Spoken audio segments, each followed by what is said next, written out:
नमस्कार दोस्तों, एक बार मैं फिर से स्वागत करता हूं आप सभी लोगों का आपका अपने YouTube चैनल गुरुवर जी के में। जी हाँ दोस्तों, तो एक बार मैं फिर से हाजिर हूं आप लोगों के लिए लेकर एक नई वीडियो जिसमें हम जानकारी देने वाले हैं ITBP हेड कांस्टेबल और कांस्टेबल जो टेली कम्युनिकेशन से संबंधित जो पद निकले हैं इसके बारे में मैंने और जो डिटेल्स यानी कि कौन कौन इसके फॉर्म को भर सकता है, एज लिमिट क्या होनी चाहिए, एजुकेशन क्वालिफ़िकेशन क्या होनी चाहिए, इन सभी चीज़ों के बारे में जानकारी हमने अपने इससे पहले वाली वीडियो में दे दिया है। तो यदि आपने उस वीडियो को नहीं देखा है तो यहाँ आई बटन पर क्लिक करके उसे आप देख सकते हैं।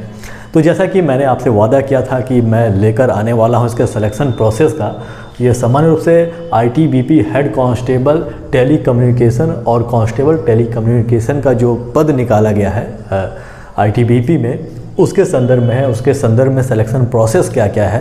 तो सबसे पहले मैं आप लोग से यह क्लियर कर देना चाहता हूं कि ऐसा नहीं होता है कि अगर यह अर्धसैनिक बल का कोई भर्ती है और यह कोई यदि टेक्निकल पद है तो ये कोई ज़रूरी नहीं है कि इसमें आप लोगों का फिजिकल और जो भी चीज़ें होती हैं वो ना हो, बस रिटन एग्ज़ाम के आधार पे आप लोगों का हो जाए।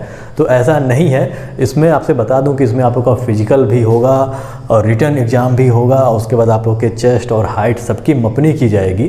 तो इसी के बारे में आज हम चर्चा करने वाले हैं और स्टेप बाय स्टेप चलने वाले हैं, यानी कि सिलेक्शन प्रोसेस जिस प्रकार से इसमें आगे बढ़ता है, चयन प्रक्रिया जिस प्रकार से आगे बढ़ती है इसमें, वैसे ही हम स्टेप बाय स्टेप आगे बढ़ने वाले हैं। तो सबसे पहले हम यदि बात की जाए कि इसके सिलेक्शन प्रोसेस की, तो इसको 4 भागों में विभाजित किया गया है, 4 फेजेस में से विभाजित किया गया है।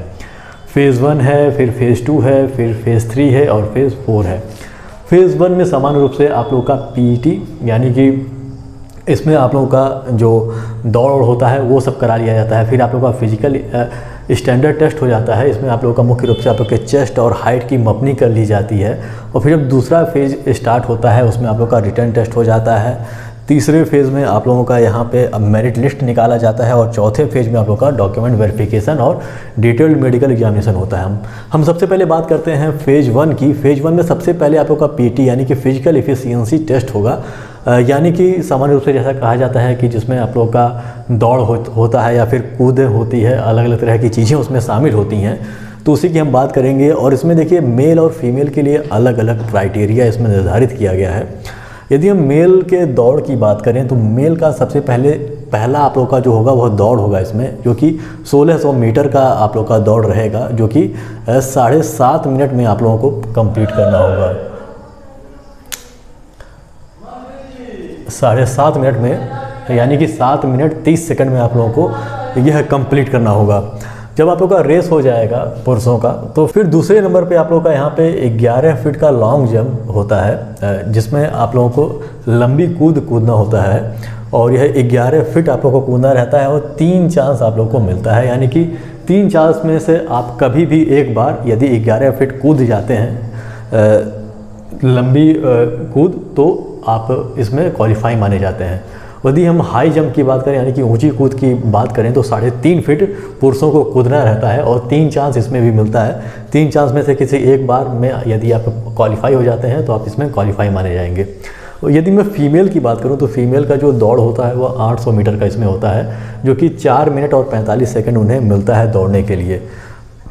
वहीं हम लॉन्ग जंप की यदि बात करें महिलाओं के लिए तो इसमें इन्हें 9 फीट कूदना रहता है, यानी कि 3 चांस इन्हें भी दिया जाता है, यानी कि 3 चांस में इन्हें 9 फुट की लॉन्ग जंप इन्हें कूदना होगा। वहीं हम हाई जंप की बात करें तो इन्हें 3 फीट कूदना होता है महिलाओं का, जहाँ पे पुरुष को 3.5 फीट कूदना रहता था, वहीं महिलाओं को 3 फीट कूदना रहेगा और 3 चांस इसमें भी मिलेगा, यानी कि 3 चांस में से कभी भी यदि एक बार भी आप कूद लेते हैं तो आप सफल माने जाएंगे। इसमें महत्वपूर्ण बात यह है कि इन सभी में आप लोगों को नंबर नहीं दिए जाते हैं। यह जो भी क्राइटेरिया दिया गया है इसमें, चाहे वह आप लोग का PET हुआ, चाहे आप लोग का PST हुआ, फिजिकल स्टैंडर्ड टेस्ट, इसमें आप क्राइटेरिया पूरा करते हैं तो आप लोग को क्वालिफाई मान लिया जाता है। ये क्वालिफाइंग नेचर का होता है। अब ये नहीं है कि यदि आपका 80 सेंटीमीटर सीना मांगा गया है तो आपका 90 सेंटीमीटर हो तो आप लोग को ज़्यादा अंक मिल जाएगा। नहीं, आप 80 सेंटीमीटर आपका सीना है, 5 सेंटीमीटर का फुलाव है, तो आप क्वालिफाई माने जाएंगे। आप दौड़ इतना पूरा करते हैं इस मिनट में तो आप क्वालिफाई माने जाएंगे, आगे आप बढ़ सकते हैं। यदि आप इन सभी क्राइटेरिया को पूरा नहीं कर पाते हैं तो यहीं से आपकी छटनी हो जाएगी, फिर आप आगे नहीं बढ़ पाएंगे। वहीं हम बात करें अब चलिए पीएसटी यानी कि फिजिकल स्टैंडर्ड टेस्ट की, जिसमें पुरुषों और महिलाओं में भी अलग अलग और कई सारे जो जनजातियां हैं या फिर अलग अलग हिली रीजन्स के लोगों के लिए अलग अलग क्राइटेरिया बताया गया है, उसके बारे में हम बात करें तो इसमें जो पीएसटी होता है उसमें मुख्य रूप से 2 तरह की चीज़ें होती हैं। एक तो आप लोगों के हाइट की मापनी की जाती है और दूसरे आप लोग के चेस्ट का मापन किया जाता है और तीसरा आप लोग का वेट भी मापा जाता है। तो जो वेट होता है वो मेडिकल स्टैंडर्ड के तहत मापा जाता है। लेकिन यहाँ पे आप लोग को जानना होगा कि मेल और फीमेल दोनों कैंडिडेट्स के लिए हाइट की मापनी तो की जाती है, लेकिन जो चेस्ट होता है वो केवल महिलाओं का नहीं मापा जाता है, वो पुरुषों का केवल मापा जाता है। महिलाओं के चेस्ट की मापनी इसमें नहीं की जाती है। हम मेल की बात करें तो मेल की जो हाइट होनी चाहिए सामान्य मेल की, सभी मतलब मेल्स की यदि हाइट की बात करें तो 170 सेंटीमीटर होनी चाहिए। यदि हम एसटी कैंडिडेट्स की बात करें तो एसटी कैंडिडेट जो मेल हैं उनकी जो हाइट होनी चाहिए वो 162.5 सेंटीमीटर होना चाहिए। और यदि कोई हिली रीजन्स यानी कि हिली एरिया से है, जैसे कि गढ़वालीज़ हो गए हों, कुमायूनीज़ हो जाते हैं और जैसे लद्दाख रीजन के हो गए हैं या फिर जम्मू कश्मीर रीजन के हो गए, तो जो भी हिली एरिया हैं वहाँ के जो लोग हैं जो इसके अंतर्गत आते हैं उनकी जो हाइट मांगी जाती है वो 165 सेंटीमीटर मांगी जाती है पुरुषों के लिए।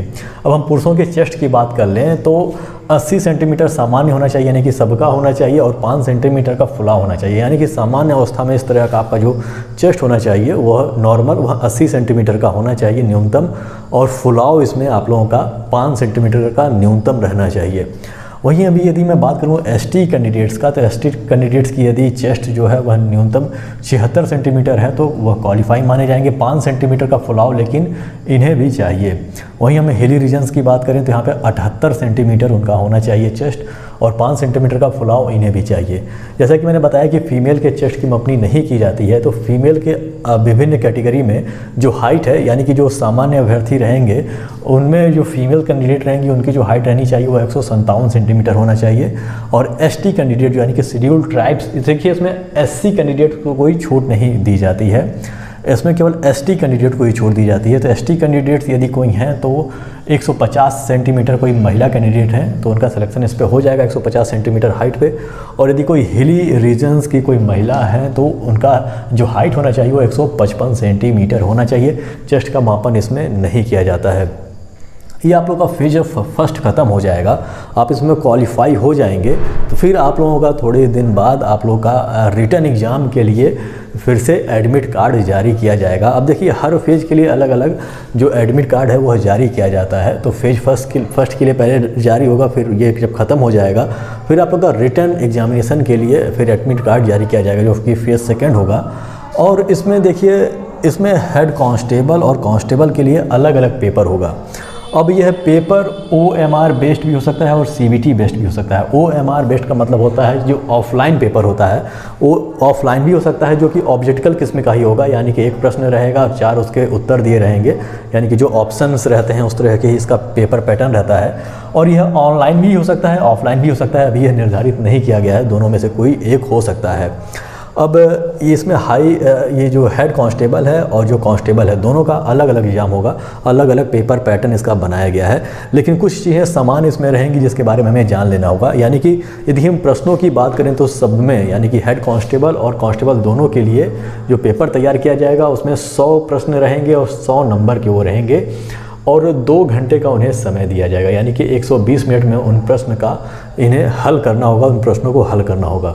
अब हम बात करते हैं अलग अलग कैटेगरी का, जो कि इसमें यदि बात करूं हेड कांस्टेबल की, तो हेड कांस्टेबल में आप लोग का इंग्लिश जर्नल इंग्लिश से प्रश्न रहेंगे जो कि 10 प्रश्न रहेंगे 10 नंबर के, हिंदी के प्रश्न रहेंगे 10 क्वेश्चन 10 नंबर के, जनरल अवेयरनेस के क्वेश्चन रहेंगे 15 क्वेश्चन 15 नंबर के, रीजनिंग से संबंधित क्वेश्चन रहेंगे 15 क्वेश्चन 15 नंबर से, फिजिक्स आएगा इसमें 20 नंबर का 20 नंबर का रहेगा और 20 क्वेश्चन रहेगा, और केमिस्ट्री 10 क्वेश्चन आएंगे 10 नंबर के, और मैथ्स से इसमें 20 प्रश्न आएंगे और 20 नंबर के रहेंगे। तो ये हेड कांस्टेबल जो टेली कम्युनिकेशन है उसका हो गया। अब हम कांस्टेबल टेली कम्युनिकेशन की यदि बात करें तो इसमें देखिए इंग्लिश आएगा 15 क्वेश्चन 15 नंबर के, हिंदी 15 क्वेश्चन 15 नंबर के, जनरल अवेयरनेस 20 क्वेश्चन 20 नंबर के, रीजनिंग 20 क्वेश्चन 20 नंबर के, और मैथमेटिक्स इसमें आएंगे 30 क्वेश्चन 30 नंबर के।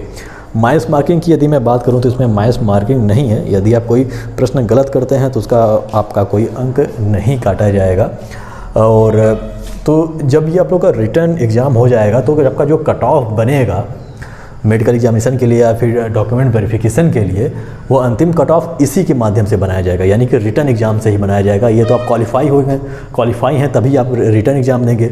अब रिटन एग्ज़ाम के आधार पे जैसी संख्या रहेगी उस हिसाब से इसमें बुलाया जाएगा। और फिर जो फेज़ 3 होता है उसमें मेरिट लिस्ट जारी किया जाता है। इसमें मुख्य रूप से आंसर की भी जारी किया जाता है, उसके बाद मेरिट लिस्ट जारी किया जाता है, आप लोगों का रिजल्ट निकाला जाता है, कट ऑफ जारी किया जाएगा कि कौन अब जाएगा फेज़ 4 में। फिर जब फेज़ 4 का नंबर आएगा इसमें, तो इसमें सबसे पहले आप लोग का डॉक्यूमेंट वेरिफिकेशन होगा, या डिटेल्ड डॉक्यूमेंट वेरिफिकेशन आप लोग का इसमें कराया जाएगा।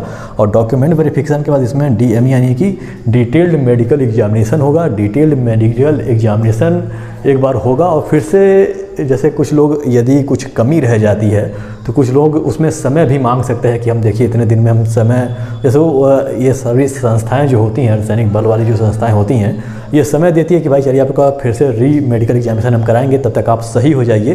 तो उसमें मतलब अगर छोटी मोटी कोई गड़बड़ी रहती है तो सही करने के लिए समय मिल जाता है, और यदि कोई बड़ी गड़बड़ी रहती है तो आप लोग को समय नहीं दिया जाता है। फिर आप लोग का मेडिकल एग्जामिनेशन होगा, फिर आप लोग का सिलेक्शन हो जाएगा। यदि आप डिटेल मेडिकल एग्जामिनेशन पहली बार में ही आप फिट पाए जाते हैं तो आप लोग का सिलेक्शन हो जाएगा, कोई दिक्कत नहीं होगी। मेडिकल एग्जामिनेशन ऐसे अभ्यर्थियों का होता है जिसका कुछ कमी पाया जाता है मेडिकल में पहली बार में ही, तो उन्हें थोड़ा सा मौका दे दिया जाता है दोबारा के लिए। तो ये दोस्तों था हेड कांस्टेबल का जो प्रोसेस था टेली कम्युनिकेशन के लिए, ये उसका प्रोसेस था कि कैसे कैसे आप लोग की भर्ती ली जाएगी। और यदि आप कमेंट के माध्यम से बताएंगे हमें कि हमें कुछ और भी जानकारी चाहिए, ख़ास तौर पे इसके मेडिकल एग्जामिनेशन के बारे में कि कैसे कैसे डिटेल्ड मेडिकल एग्जामिनेशन में क्या क्या जांचा जाता है, तो आप कमेंट के माध्यम से यदि बताएं तो हम उसे भी लेकर आएंगे। तो आशा करता हूं कि दोस्तों आज की वीडियो आप लोगों को समझ में आ गई होगी और वीडियो अच्छा भी लगा होगा। यदि वीडियो अच्छा लगा तो इसे लाइक कर दीजिएगा, हमारे चैनल को सब्सक्राइब कर दीजिएगा और बेल आइकन भी प्रेस कर दीजिएगा, ताकि जब हम नई वीडियो लेकर आएँ तो उसकी जानकारी आपको हो सके। तो हमारे साथ बने रहने के लिए बहुत बहुत धन्यवाद। मिलते हैं अपने अगले वीडियो में।